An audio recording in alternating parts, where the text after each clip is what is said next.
Welcome. Today we're reading the chapter Ships That Pass of the novel The Return of Tarzan. Now, sit tight and let's get into it. Let us go back a few months to the little, windswept platform of a railway station in northern Wisconsin. The smoke of forest fires hangs low over the surrounding landscape, its acrid fumes smarting the eyes of a little party of 6 who stand waiting the coming of the train that is to bear them away toward the south. Professor Archimedes Q. Porter, his hands clasped beneath the tails of his long coat, paces back and forth under the ever-watchful eye of his faithful secretary, Mr. Samuel T. Philander.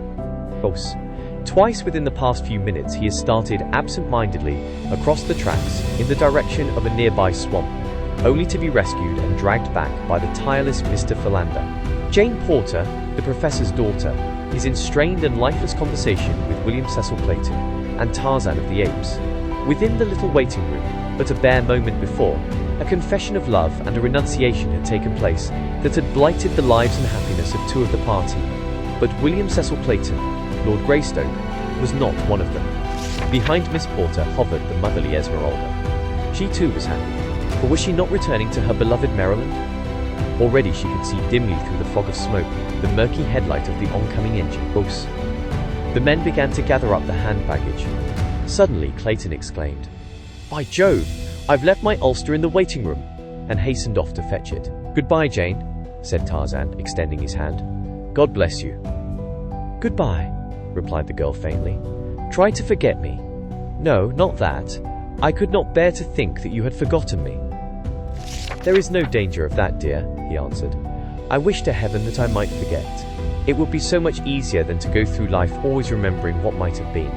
You will be happy, though. I am sure you shall. You must be. You may tell the others of my decision to drive my car onto New York. I don't feel equal to bidding Clayton goodbye. I want always to remember him kindly, but I fear that I am too much of a wild beast yet to be trusted too long with the man who stands between me and the one person in all the world I want." As Clayton stooped to pick up his coat in the waiting room, his eyes fell on a telegraph blank lying face down upon the floor. He stooped to pick it up, thinking it might be a message of importance which someone had dropped. He glanced at it hastily, and then suddenly he forgot his coat, the approaching train, everything but that terrible little piece of yellow paper in his hand. He read it twice before he could fully grasp the terrific weight of meaning that it bore to him. When he had picked it up, he had been an English nobleman, the proud and wealthy possessor of vast estates.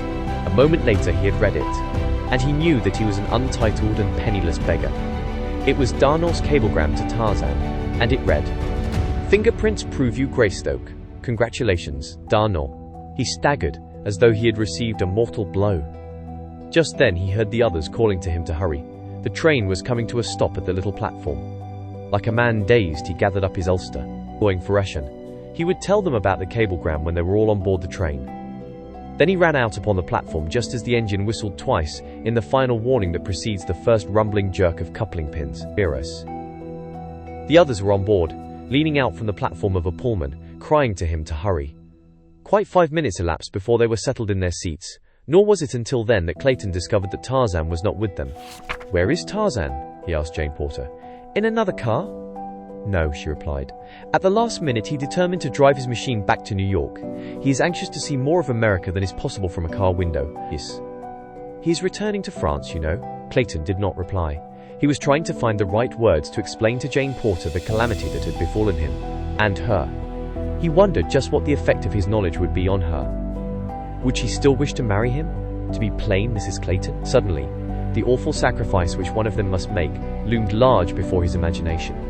Then came the question, will Tarzan claim his own? The ape man had known the contents of the message before he calmly denied knowledge of his parentage, his ultimate. He had admitted that Kayla, the ape, was his mother. Could it have been for love of Jane Porter? There was no other explanation which seemed reasonable. Then, having ignored the evidence of the message, was it not reasonable to assume that he meant never to claim his birthright? If this was so, what right had he, William Cecil Clayton, to thwart the wishes, to balk the self-sacrifice of this strange man? If Tarzan of the Apes could do this thing to save Jane Porter from unhappiness, why should he, to whose care she was entrusting her whole future, do aught to jeopardize her interests? And so he reasoned, until the first generous impulse to proclaim the truth and relinquish his titles and his estates to their rightful owner was forgotten beneath the mass of sophistries which self-interest had advanced. But during the balance of the trip, and for many days thereafter, he was moody and distraught. Occasionally the thought obtruded itself that possibly, at some later day, Tarzan would regret his magnanimity and claim his rights. Several days after they reached Baltimore, Clayton broached the subject of an early marriage to Jane. "What do you mean by early?" she asked. "Within the next few days. I must return to England at once. I want you to return with me, dear." "I can't get ready so soon as that," replied Jane. "It will take a whole month at least." She was glad, for she hoped that whatever called him to England might still further delay the wedding. She had made a bad bargain, but she intended carrying her part loyally to the bitter end. If she could manage to secure a temporary reprieve, though, she felt that she was warranted in doing so. His reply disconcerted her. "Very well, Jane," he said. "I am disappointed, but I shall let my trip to England wait a month. Then we can go back together." But when the month was drawing to a close, she found still another excuse upon which to hang a postponement, until at last, discouraged and doubting, Clayton was forced to go back to England alone. The several letters that passed between them brought Clayton no nearer to a consummation of his hopes than he had been before, and so it was that he wrote directly to Professor Porter and enlisted his services. The old man had always favored the match. He liked Clayton, and, being of an old Southern family, he put rather an exaggerated value on the advantages of a title, which meant little or nothing to his daughter. Clayton urged that the professor accept his invitation to be his guest in London, an invitation which included the professor's entire little family, Mr. Philander, Esmeralda, and all. The Englishman argued that once Jane was there, and home ties had been broken, she would not so dread the step which she had so long hesitated to take. So the evening that he received Clayton's letter, Professor Porter announced that they would leave for London the following week. But once in London, Jane Porter was no more tractable than she had been in Baltimore. She found one excuse after another, and when, finally, Lord Tennington invited the party to cruise around Africa in his yacht, she expressed the greatest delight in the idea, but absolutely refused to be married until they had returned to London. As the cruise was to consume a year at least, for they were to stop for indefinite periods at various points of interest, Clayton mentally anathematized Tennington for ever suggesting such a ridiculous trip. It was Lord Tennington's plan to cruise through the Mediterranean and the Red Sea to the Indian Ocean, and thus down the east coast, putting in at every port that was worth the seeing. And so it happened that on a certain day, 2 vessels passed in the Strait of Gibraltar. The smaller, a trim white yacht, was speeding toward the east, and on her deck sat a young woman who gazed with sad eyes upon a diamond-studded locket which she idly fingered. Her thoughts were far away, in the dim, leafy fastness of a tropical jungle, and her heart was with her thoughts. She wondered if the man who had given her the beautiful bauble that had meant so much more to him than the intrinsic value which he had not even known could ever have meant to him, was back in his savage forest. And upon the deck of the larger vessel, a passenger steamer passing toward the east, the man sat with another young woman, and the two idly speculated upon the identity of the dainty craft, gliding so gracefully through the gentle swell of the lazy sea. When the yacht had passed, the man resumed the conversation that her appearance had broken off. "Yes," he said, "I like America very much, and that means, of course, that I like Americans, for a country is only what its people make it. I met some very delightful people while I was there. I recall one family from your own city, Miss Strong, whom I liked particularly, Professor Porter and his daughter." "Jane Porter!" exclaimed the girl. "Do you mean to tell me that you know Jane Porter? Why, she's the very best friend I have in the world. We were little children together. We have known each other for ages." "Indeed," he answered, smiling. "Besides, you would have difficulty in persuading anyone of the fact who had seen either of you." "I'll qualify the statement then," she answered with a laugh. "We have known each other for 2 ages, hers and mine. But seriously, we are as dear to each other as sisters, and now that I am going to lose her, I am almost heartbroken." "Going to lose her?" exclaimed Tarzan. "Why, what do you mean?" "Oh yes, I understand.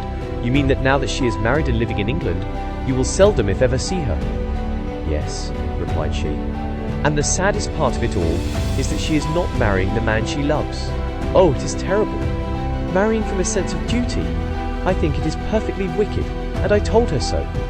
I have felt so strongly on the subject that although I was the only person outside of blood relations who was to have been asked to the wedding, I would not let her invite me, for I should not have gone to witness the terrible mockery. But Jane Porter is peculiarly positive. She has convinced herself that she is doing the only honourable thing that she can do, and nothing in the world will ever prevent her from marrying Lord Greystoke, except Greystoke himself, or death. "I am sorry for her," said Tarzan. "And I am sorry for the man she loves," said the girl, "for he loves her. I never met him, but from what Jane tells me he must be a very wonderful person. It seems that he was born in an African jungle and brought up by fierce, anthropoid apes. He had never seen a white man or woman until Professor Porter and his party were marooned on the coast, right at the threshold of his tiny cabin.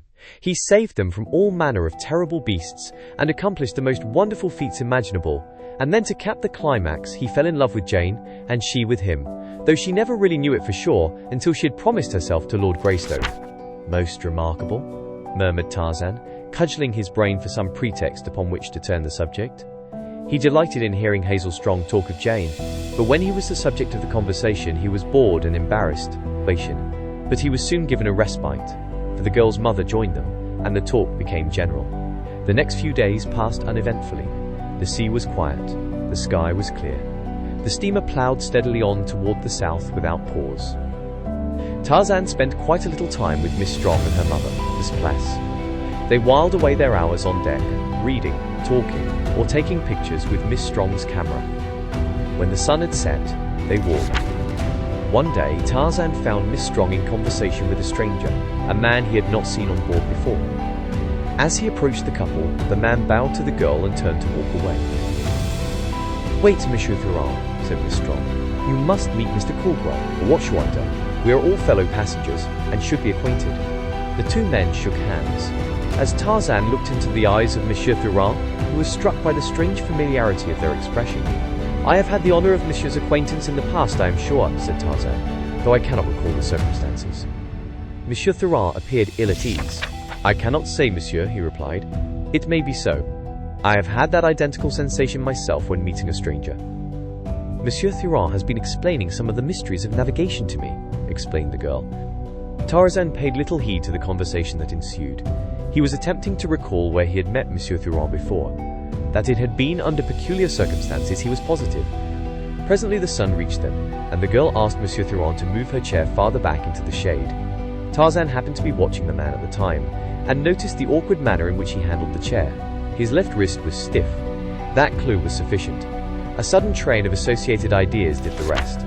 Monsieur Thuran had been trying to find an excuse to make a graceful departure.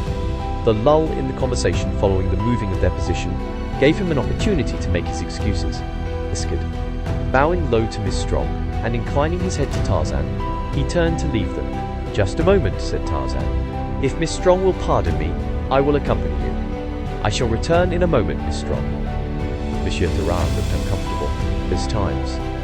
When the two men had passed out of the girl's sight, Tarzan stopped, laying a heavy hand on the other's shoulder.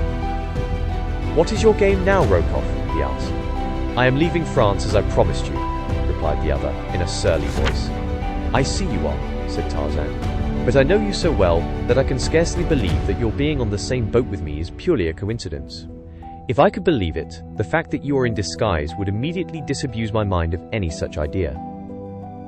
"Well," growled Rokoff with a shrug, "I cannot see what you are going to do about it. This vessel flies the English flag. I have as much right on board her as you, and from the fact that you are booked under an assumed name, I imagine that I have more right. We will not discuss it, Rokoff. All I wanted to say to you is that you must keep away from Miss Strong. She is a decent woman." Rokoff turned scarlet. "If you don't, I shall pitch you overboard," continued Tarzan. "Do not forget that I am just waiting for some excuse." Then he turned on his heel and left Rokoff standing there trembling with suppressed rage. He did not see the man again for days, but Rokoff was not idle. In his stateroom with Paulevitch he fumed and swore, threatening the most terrible of revenges. "I would throw him overboard tonight," he cried, "were I sure that those papers were not on his person. I cannot chance pitching them into the ocean with him. If you were not such a stupid coward, Alexis, you would find a way to enter his stateroom and search for the documents." Paulevitch smiled. "You are supposed to be the brains of this partnership, my dear Nicholas," he replied. "Why do you not find the means to search Monsieur Caldwell's stateroom, eh?" 2 hours later, fate was kind to them, for Paulevitch, who was ever on the watch, saw Tarzan leave his room without locking the door. 5 minutes later, Rokoff was stationed where he could give the alarm in case Tarzan returned, and Paulevitch was deftly searching the contents of the 8-man's luggage. He was about to give up in despair when he saw a coat which Tarzan had just removed. A moment later he grasped an official envelope in his hand. A quick glance at its contents brought a broad smile to the Russian's face. When he left the stateroom, Tarzan himself could not have told that an article in it had been touched since he left it. Paulvitch was a past master in his chosen field. When he handed the packet to Rokov in the seclusion of their stateroom, the larger man rang for a steward and ordered a pint of champagne. "We must celebrate, my dear Alexis," he said. "It was luck," Nicholas explained to Paulvitch. "It is evident that he carries these papers always upon his person. Just by chance, he neglected to transfer them when he changed coats a few minutes since. But there will be the deuce to pay when he discovers his loss. I'm afraid that he will immediately connect you with it. Now that he knows that you are on board, he will suspect you at once. It will make no difference whom he suspects. After tonight," said Rokov, with a nasty grin. After Miss Strong had gone below that night, Tarzan stood leaning over the rail looking far out to sea. Every night he had done this since he had come on board. Sometimes he stood thus for an hour, and the eyes that had been watching his every movement since he had boarded the ship at Algiers knew that this was his habit. Even as he stood there this night, those eyes were on him. Presently the last straggler had left the deck. It was a clear night, but there was no moon. Objects on deck were barely discernible. From the shadows of the cabin, two figures crept stealthily upon the ape-man from behind. The lapping of the waves against the ship's sides, the whirring of the propeller, the throbbing of the engines, drowned the almost soundless approach of the two. They were quite close to him now, and crouching low, like tacklers on a gridiron. One of them raised his hand and lowered it, as though counting off seconds. 1, 2, 3! As one man, the two leaped for their victim. Each grasped a leg, and before Tarzan of the Apes, lightning though he was, could turn to save himself, he had been pitched over the low rail and was falling into the Atlantic. Hazel Strong was looking from her darkened port across the dark sea. Suddenly a body shot past her eyes from the deck above. It dropped so quickly into the dark waters below that she could not be sure of what it was. It might have been a man, she could not say. Strong was low. She listened for some outcry from above, for the always fearsome call, "Man overboard!" But it did not come. All was silence on the ship above. All was silence in the sea below. The girl decided that she had but seen a bundle of refuse thrown overboard by one of the ship's crew, and a moment later sought her berth. Did you enjoy today's chapter of The Return of Tarzan? Why not subscribe and ring the bell?